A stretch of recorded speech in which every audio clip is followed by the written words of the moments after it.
नमस्कार आसंतु एबे देखिबा भद्रकରୁ ଆମ जिला प्रतिनिधि हेमंत सिंह का खबर एवं अमूल्य कुमार राव ताकू सहयोग करछंती समस्त मान्यगण्य अतिथि वरेण्य नेतृत्ववृंद वरेण्य साहित्यिक शिक्षाविद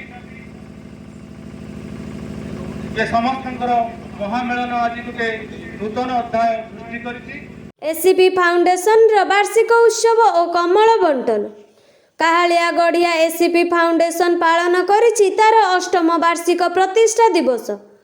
पूर्वतन गोष्ठी शिक्षा अधिकारी सुरत कुमार साहू सभापतित्व रे जिला परिषद उपाध्यक्ष सोमनाथ दास,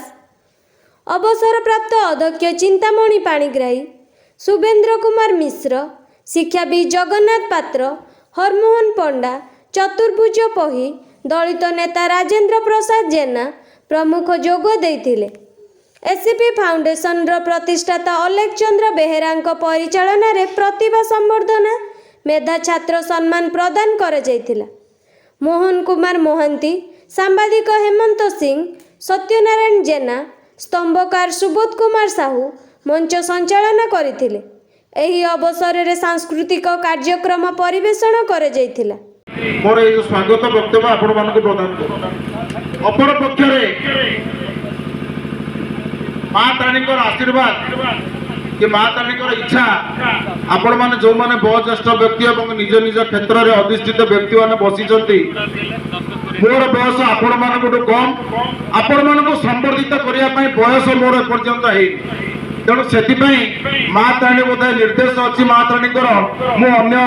गोटे जगार जोग देवाई तेणु जो मैंने प्रतिष्ठित व्यक्ति अच्छा स्टेज रे मंचासीन अच्छा से आपको संवर्धित करेंगे। मु विशेष किसी कहूना खाली एति कहबी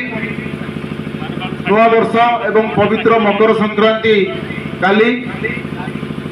आपण मैंने समस्त वयोज्येष्ठ व्यक्ति ये अच्छा माँ ताणी दयारू प्रभु जगन्नाथ कृपारू आपण मैंने सबू सुस्थ एवं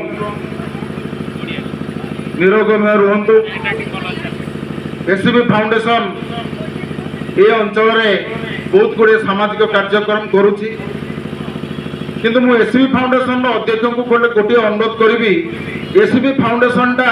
को केवल कालिया गड़िया सीमित सी न रखते कार्यसीमा बहुत परिव्याप्त है सब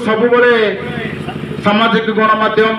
विभिन्न संवाद पत्र सब फॉलो करे कार्यक्रम को से बर्तमान समग्र हाटोटी ब्लॉक कौन आनंदपुर सब डिविजन आम चैनल आपको पसंद आसुले दयाकोरी चैनल को लाइक और सब्सक्राइब करंतु एवं नोटिफिकेशन पाई बेल आइकन को दबाई दियंतु।